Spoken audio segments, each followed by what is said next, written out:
So this is desire.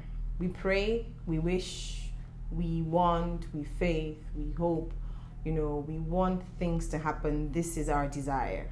Now let's assume this is manifestation. This is where we want to see the results. Things have manifested. God has answered the prayer. We are rejoicing in the things that we have prayed, desired, and hoped. But as we can see, there is a journey, there is a gap, there is a bridge between desire and manifestation. And that is what I want us to talk about today.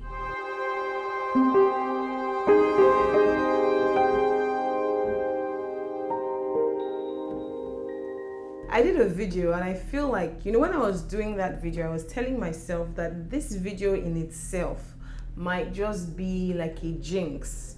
It was that video where I talked about one word, and that my one word for this year was consistency, and how I wanted to release 2 videos a week. And up until that time, from when I started this year, it had been 2 videos a week. But right after I dropped that video, that thing where they say sometimes be careful of what you put out there, is like your words now begin to haunt you or judge you. I've just not been able to, but hey, we're back, and that's what is most important. My name is Oluwatoyin or Oluwafemidara. You're welcome to another conversation on TY's Thoughts, and today I want us to talk about the bridge between desire and manifestation. This is a microphone. This was beside me as I wanted to start recording, and it kind of looks nice. So what do you guys think when I'm recording in this particular space? Do you want the microphone or don't you want the microphone? I kind of like the effect it gives. Anyways, that's not the focus. The bridge between desire and manifestation, and I feel that this is where many of us, myself included, sometimes fall for I'm not even sure what word to use, but many of us stay in that boat of desire, in that boat of wishing. And sometimes it's like after we pray, after we desire, after we've written the goals for 2022. I'm recording this in April 2022. Already we're in the 4th month of the year, and we're setting desires, goals, things that we started the year with, that we said by the end of Q1, which was March, would have done. And I don't know if you're the kind of person who goes back to your checklist, to your goal list, to your plans, to assess, to reassess, reevaluate, or maybe to even go back to the drawing board to say, why didn't it happen? What do we need to do? And those are some of the things that take us from desire to manifestation. One of my goals this year is that my desires, by the grace of God and by me also taking personal responsibility, I'm able to bring them to manifestation. So what is that bridge between desire and manifestation? It is personal responsibility. It is the part that myself and yourself know that after I have written it down, after I have prayed about it, and I spend my time in prayer in the Word, there are certain things that then translate into instruction, from instruction to action. And in that place of taking action, I feel that sometimes that's where we drop the ball, either because different reasons, maybe laziness or complacency, maybe knowing the action to take but not being able to take the action for whatever reasons, maybe fear, maybe doubt, maybe life happens, because life does happen. Whatever the thing is, I want us to talk today about some practical things on this bridge of desire to manifestation and how me and you can do better. For example, I desired to bring out 2 videos a week on YouTube. I did it for maybe 3 weeks, almost 4 weeks, and somehow some things happened that manifestation did not then come to pass. And I've gone back to the drawing board to say, okay, Toyin, what happened? Why did you fall off the bandwagon? How can you get back on the bandwagon on your journey of consistency? So number 1, obviously, you have to write down what the desire is. You have to know what the desire is. I think that the process of writing down helps for clarification. It helps for taking like an extra step to even ensuring by the time you're writing, there's something for a thought to stay in your mind. This is what I want to do. This is what I want to achieve. This is how I want to do it. You can sleep and wake up. I know times when I have ideas for my videos, maybe I'm lying down and some idea just comes. I'm like, powerful. You know, sometimes I actually say, Holy Spirit, hold it there when I wake up. You know, maybe you're too lazy to stand up and write it down. When I wake up, I write it down. I wake up, I cannot remember Jack. And I'm like, please forgive me, have mercy, bring the thought back. I don't know if that happens to you, but it's happened to me from time to time, which is why the next step, or the first step in actualizing our desires, is write it down. Have a notepad. For example, this topic I am talking about today is written down. And you guys want to know the date when I wrote this down. I wrote this down December 2021. So in December 2021, I was thinking of my journey, my plan, my desire, which was 2 videos a week this year. And on a certain day, I just took my notepad. This is my, it actually says notes and ideas. I think I got this at Latana. And as ideas were coming, I just started to write them down. I keep these ideas because, like I said, you might have the idea December 26th, and if you don't have a place that you put it down, forget it in December 27. Now, it doesn't mean, for example, I have done a couple of videos this month, or this year rather, and I have not spoken about any of the topics written down here. Maybe because over time as well, some other things happen. We talk on this channel about the lessons on the journey of life and living. Things are happening every day, right?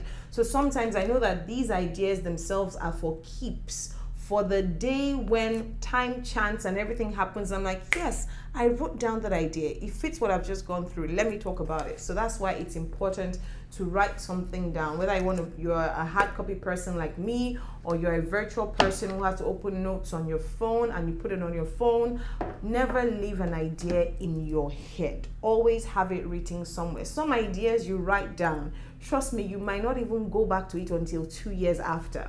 But in that 2 years after, everything conspired to happen so that you go back and say, yes, now is the time to birth this. So first things first, write the vision, make it plain, so that he may run that reads it. That is from the Bible, the book of Habakkuk chapter 2. And after writing down, first thing you need to do is planning. Planning. And many times I think that we have a tendency to underestimate the power of planning. I work in media, I work in content production, to be very specific. In producing content, we have 3 stages: your pre-production stage, production stage, and post-production stage. And indeed, we know that when you get it right, almost 90-95% in pre-production. Pre-production is when you're doing your budget, you're doing your timelines, maybe it's a film or it's an interview or whatever content it is you want to produce. You know, you're getting your cast together, you're getting your crew together, you're determining how many cameras do we need, how many cameramen do we need, the sound person, the light person, everything that goes into the gamut of production, the location, where are we shooting, how much is it to shoot there. Imagine, right, if you wanted to record something, maybe you decided we need a restaurant. You didn't go to the restaurant, you don't even go and find out if they want you in a restaurant. You just woke up one day, carried your camera, got there and said we want to record. No, it doesn't happen. The place of planning is very important. And if you are able to plan through before you start actual execution of doing, you have prepared yourself for many things that you would meet in doing and even in after you're done, right? So that even in production, for example, going back there, you even plan your post-production, you plan your edit, you're able to think through, okay, how long do we think this edit will take? How many days would we use? What's the music we want to use in post-production? Where we get the music? Planning is too essential when we are going from desire to manifestation, and you can never spend too much time in planning. However, and I must add this, that is not to say that you should stay in the place of analysis paralysis. Now, do you know what that is? Analysis paralysis is when you're now analyzing, over-analyzing. You sit down with the business plan. 5 years, you're still sitting down with the business plan, and then you're not moving out because you're changing your eyes, crossing your eyes, dotting your T's, crossing your T's, dotting your eyes. Because every day you're reviewing and you're reviewing. At some point in time, after planning, after you've planned to a certain extent, because we even know that you cannot plan finish. For example, we started the year with diesel at a certain amount, at least this is for Nigeria, right? And some people would have planned. You would have planned how you're opening that office space, the money that would cost you to power for diesel is a certain amount for power generation. You have it at 200 or something for the amount of diesel. You know, you were planning your business for the year, and you know everything that comes to power and your use of diesel, and all of a sudden in less than 3 months that has not just doubled, that has tripled in amount. So even when we say planning, also be aware that there are some things that will happen that will be unexpected, and we'll get to that point shortly. But it doesn't still take away the power of planning, the place of planning. And even in planning, you have to also plan for the unexpected, and even plan for miscellaneous things that you might not necessarily, things that just might happen. But even then, some things will happen you don't know about. We'll get there. After planning, number 2, you have to set timelines. So it's one thing to say, oh, I want to record 2 videos a week. What does that mean? And this for me sometimes is where many of us fail as well. I say, for example, oh, I want us to shoot a film this year. What does that mean, right? Okay, when do you want the story to be written by? When must it be written by? When the story is written, when must you have started production? Because many times why our desires never become manifested is because we just leave them open-ended, and you say this very open-ended, non-specific. Remember that your goals have to be SMART. SMART starting with the S meaning specific, right? They have to be very specific, even into the time of manifestation. It doesn't mean as well, once again, that you can say, oh, I want to have achieved this by this, and maybe it didn't happen because of some factors that are outside your control, because there will always be factors outside of our control. But we must do our best to manage and to govern and to order the factors that are within our control. So what are the timelines you've set? You wanted to achieve some things by April. What do you need to have done by January? What do you need to have done by the 2nd of February? What needs to have happened by the 4th of March? Where do you need to be by the 15th of March? So that by the 30th of March, you've done this. We need to be specific to timelines. For these videos, for example, when I decided I wanted to record 2 videos a week, I said, okay, Toyin, what day are these videos coming out? Initially, this thing has also shifted a lot, but the place of flexibility will get there. Initially, I wanted them to come out Tuesdays and Thursdays. I said, okay, Toyin, if your videos are coming out Tuesdays and Thursdays, then when do you need to record? Personally, I'm not the kind of person that likes to bulk record, so I wouldn't, pick a day and record 5 videos. Maybe I need to get there, right? But some people are like that. You just say, this is my day of recording. It helps for their productivity. Sometimes, because I'm also talking in the moment and talking as happening and talking as experienced, I always just want it to be fresh as it's burning in my spirit. But like I said, sometimes it doesn't have to be. Maybe that's also a learning point for me. We're all learning. I really envy people who say, in 1 week, I record all my 16 videos for the month.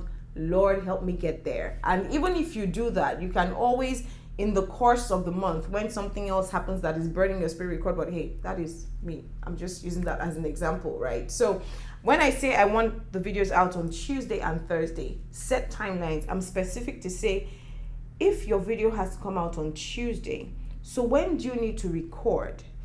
On what day of the week? So am I recording on Saturdays, or am I recording on Sundays? To ensure that I record on Sunday, I edit by Monday, it's out on Tuesday.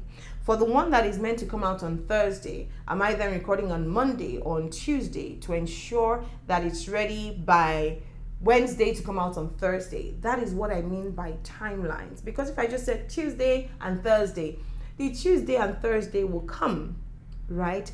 And sometimes you've not done anything. But if you put yourself at least on that first, the timeline to say this must be done by this, by this, by this. Yes, there's a place for discipline. Yes, there's a place that helps to ensure you go with that plan, with that timeline specific plan. But if there's even no timeline specific plan, there is nothing discipline is coming to help you do, if you get my point. So first you get your planning right. You write your vision, you plan your vision, you set timelines to your vision. You then break it down again into further to-dos. What do I mean by further to-dos? There is your long-term goal. For example, in 2022, this is what I want to have achieved by December 2022. There is your mid-term goal. So to be here by December, this is where I need to have gotten to by July, by June, by March. They are your short-term goals that you can then break into quarterly.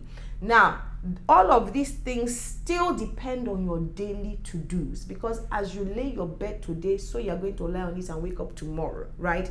Every action we take day by day is a compounding interest to what happens quarterly, to what happens half-year review, to what happens end of the year. So as you're doing your daily to-dos every day, how is it aligning your desire in ensuring that it becomes your manifestation?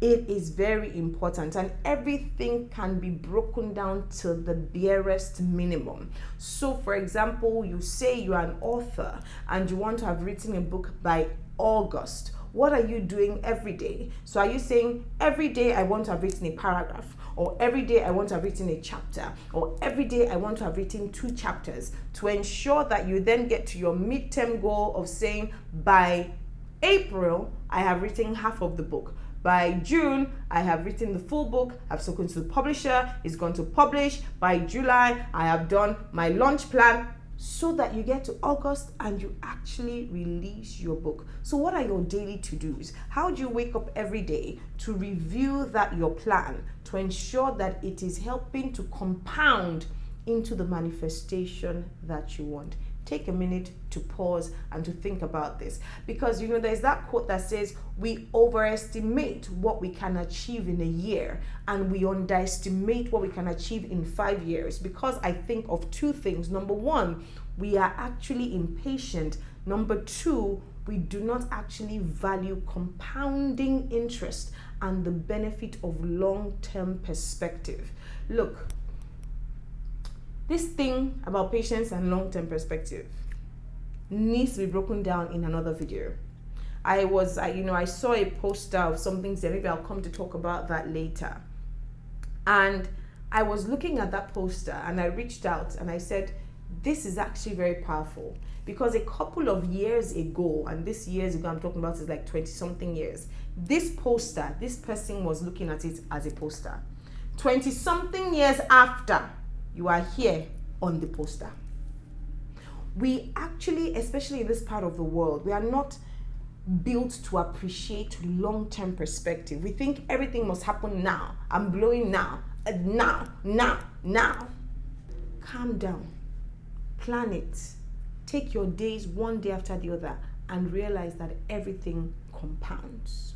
Now, on to the next one. I then say you need to count the cost. Look, it's going to cost. Birthing anything is costly, it's pricey. Count the cost, meaning what you need to sacrifice in your present season. You can't be doing, if you were doing 10 things in 2021 and you want to increase your output or productivity in a certain area in 2022, you might have to sacrifice some of those 10 things, assuming they're not even all productive, right? You might have to drop a couple of things to then increase your productivity, or maybe to birth even a new you. So have you taken time to count the cost, to ask yourself, this thing, this desire, what is it going to take? How much of me is it going to take? How much of my time is it going to take? So maybe you're a family man and you know that in this season, obviously you're going into a new level. Now going into that new level means you give extra time to this adventure, for want of a word. Now, giving extra time to this adventure, you still want to balance family. You still want to balance your wife and your children. So are there some other things that you cut out that you were doing before, so that you are able to reshuffle your time, so that in as much as you're giving extra time in this area, some important factors in your life are not suffering? Sacrifice. What is the cost? What is your dream costing you? What is your plan costing you? And are you able and ready to pay the price? Are you able and ready to do what it takes?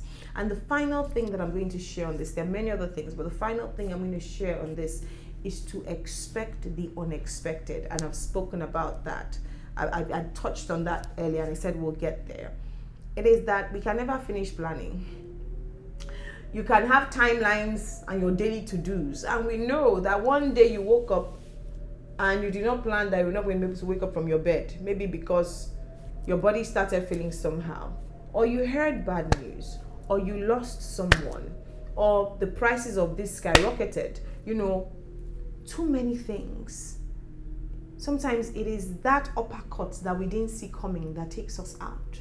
So even in going from desire to manifestation, we must be open-minded enough to know that the unexpected will happen, the painful unexpected, the crazy unexpected, the I didn't see this coming unexpected.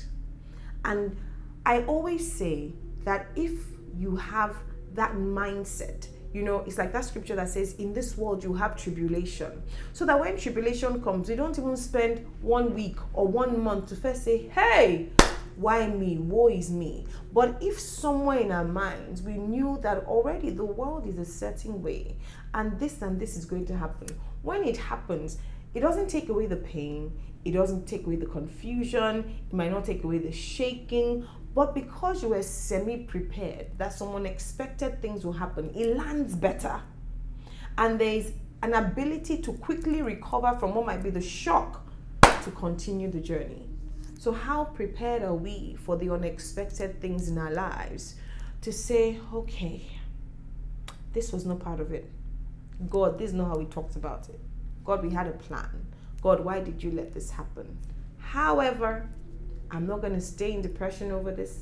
I'm not going to stew over this. I'm not going to let this take me down. I will wash my face. I will go back to the drawing table. I will re-strategize. I will recalibrate, and I will move forward, because nothing in this world was created to shut me down. That is the kind of mentality that you and I have to have if we want to do great and mighty things for the Lord, for the kingdom, for ourselves, for our families, for our nation. If we want to see that change, if we want desire to become manifestation, there is that journey in the middle. And every day, some days are boring days, some days are intense days, some days are heavy days, some days are painful days, but we're able to every day take it one step at a time, 1 second at a time. Let me show you guys my screensaver for my phone just to remind myself. Can you see that? I don't know how to do that thing where you can see that. Okay, I don't know. Anyways, maybe I'll take a screenshot and share it. My screensaver for my phone says 1 second at a time. Like, I can't even, I put this here. I actually created this. Yes, I thought about it one day and I said, you know what, I just want to live life 1 second at a time. And I asked myself, how can you be seeing that as a reminder? So I went on Canva. I use Canva for a lot of my designs, and I did screensaver, and I did see this design. I don't know, but I saw a design like this, but that design said 1 day at a time. So I changed mine to 1 second at a time, and it's been my screensaver since last year. Yeah. In going from desire to manifestation as well, you need to cue your environment to feed you the right things. You need to find a way to surround yourself with the things that keep you inspired, with the things that keep you going, with the things that keep you empowered, with the things that remind you calm down, with the things that remind you can do this. And if that's having a screensaver, I have all sorts of things. For example, post notes and all of those things sellotaped on my door. I have scriptures around. I just surround myself with all kinds of things, because you need to feed your mind. It's a very subconscious thing, and what you constantly feed yourself consciously and subconsciously determines our belief system, which determines our habits, which determines our lifestyle, which also determines our productivity and our manifestation. So, having watched this, for you, where are you on this journey? If you're looking back on 2022, reviewing your goals, reviewing your aspirations, how far have you done? How far have you gone? How is it going? Don't be tired. And if you have become tired, don't worry. And maybe that's the last thing I'll add. When you drop the ball, like I have done in the last 1 month, when you drop the ball, don't stew over it. Don't now start to, oh my God, I'm so terrible. The world has moved on. People are fulfilling their goals. So am I so... Carry yourself up. Continue the work. Continue again. Look back and assess. Don't just continue, because sometimes that's what we do. Look back and assess, why did I drop the ball? What happened? Why didn't I finish this? Okay, so what can I do differently? What do I need to do better? Maybe it's a character flaw, which happens. How can I build myself in this area? What can help me? Do I need a book? Do I need somebody who this is their own strength? Reassess so that you don't fall into that trap again. And if you fall again, you keep rising, rising, rising. Perfection is a journey, but we'll get there. On that note, I've come to the end of today's video. I am very sure you have taken something away from this. I love to hear from you. I love to hear your comments on this thought. Thank you for watching. Enjoy, comment, like, share, subscribe, and just continue to be your amazing self. You are uniquely made and you are fiercely loved by an amazing God. Thank you. Goodbye. Mwah.